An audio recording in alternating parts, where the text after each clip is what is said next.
I cannot stand the Purifiers. They are just the worst of the worst that humans have to offer in the hate for mutant kind. Seriously, it's just annoying. If you want to know, the Purifiers are a group of mutant-hating people on a mission to cleanse the world of mutants. It was William Stryker that put this ragtag team of super racists together. They really have no limits to the load that they can hit. They even tried to kill the first mutant baby born after the House of M events. They're insane. First of all, these bitches.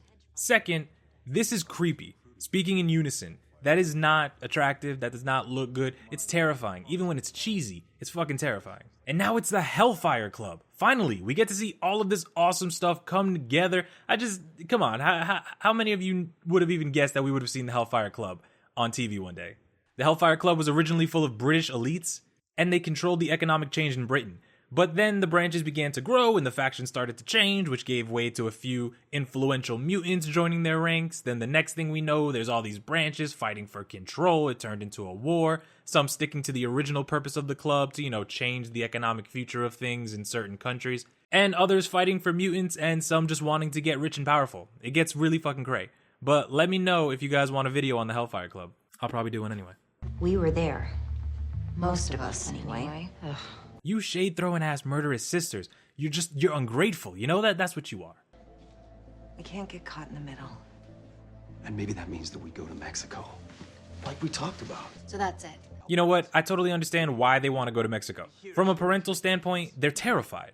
And for the kids, they want to fight in the war. They want revenge for being kidnapped. They want to fight for mutant rights. They want to, get revenge for Dreamer. And they're so young, so, eventually shit is going to hit the fan. They don't know how to actually fight in a war. They're kids, which is part of the problem that some people have with the X-Men because they're all so young. It's not a bad idea for the parents to want to get them out of there. Usually I'm with the kids, but, on this one, I kind of got to be with the parents. Like, maybe they just want to fucking live. These bitches, I can't. Calm down. There's no need to get excited. We're just here to talk.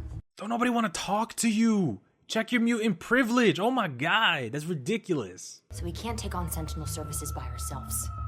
But we have to act now. You all can smell the setup here, right? Of course, some of the mutants would want to help the Cuckoo sisters. Who doesn't want to fight? Especially when all you have is all this power and nowhere to use it on. But they're gonna end up in a very bad situation. For all of the Cuckoos talk about working together, they have no problem letting these gung-ho mutants die. The Cuckoos are gonna prey on this, and we all know what's about to happen in the end, right? So now we got Andy drawing all these pictures of the wolves, and is anyone else getting a little bit worried?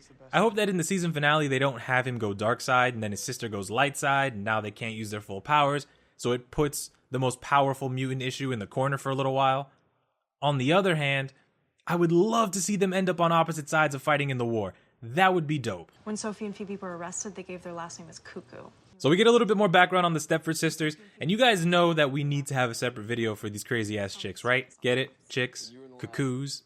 Haha, that's why I'm paid the small bucks.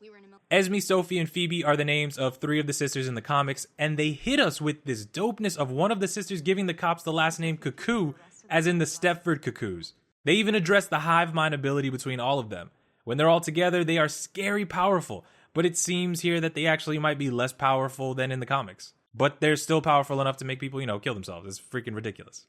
We're going down to Fairburn, and I don't know, Mexico. My parents are freaked out because Esme and her sisters came back. Yeah, I kind of get this. In the beginning, she acted like she wanted to stay, but the fact that she's young and she's a kid, it really kind of shines through right here. It's like when you come down from an adrenaline rush. Now she's thinking about who died, and she's not really ready to fight the fight. She's not going to go fight for the cause now because everything's just kind of hitting her. They already moved. She found the guy again. It's, it's scary. What? Oh my god, look who it is. You know what he's going to do, right? You know what he's going to do. Can't nobody stop him. They got powers. That dad is terrified as shit. You see, look at his face. We're sort of 3-in-1. And now they're going to bust out the other nickname for them, the 3-in-1. Originally, it was the 5-in-1 because there were 5 Cuckoos, and then it was the 4-in-1 because one of them died, and then another one died, so it became the 3-in-1. Maybe they have the clones somewhere else, or maybe the clones were there and now they're dead, but damn, they knocked out all the nicknames for these children of the corn-ass clones. It's ridiculous. 3-in-1, Cuckoos, they gave the last name Frost, they used their real names from the comics. It's come on, guys, you spoiling us. You should know that your father was a member of the Hellfire Club. More than a member, a king. You guys know who they're talking about, right?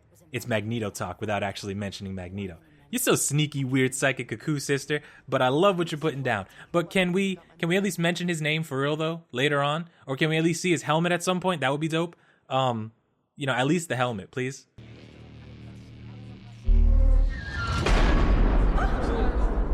Whoa. What was that about? First of all, in the comics, that much metal is nothing to her. All right, I'm just putting that out there. Second, the baby's powering her up. It might be because of the hormones of just being pregnant, you know? They're just raging inside of her, so maybe that's just a natural thing happening to her. Or maybe the baby has mutant power, and it's giving the mom a boost unintentionally. It wouldn't be the first time that we've seen a mutant that can boost other mutants' powers. So now everyone's getting power boosts, but freaking why? Why is everyone getting power boosts, man? Damn you, Ahab, and your freaky ass experiments. Look at this, it's awesome. And then he's talking about fusing blood, and that's just unsanitary. How do you know they were both not drug addicts or something like that? That's just not safe at all. Let's go. Oh, look, the sisters saved them. The whole thing smells of a setup, and guess what? I love it. Why would they care about how they got there? Everything hit the fan, there were soldiers everywhere, people were dying, the building's exploding, Andy's knocked in the head, and they finally found a way out. Desperation, people, desperation. That is what's going to drive everyone to the Hellfire Club. Now that the Mutant Underground is a part of the team, nothing can go wrong, right? You risked a lot of important lives today, tipping off Sentinel services. I mean, of course you did. Of course you set them up. Fucking Cuckoo sisters got me white girl fucked up right now because I can't even.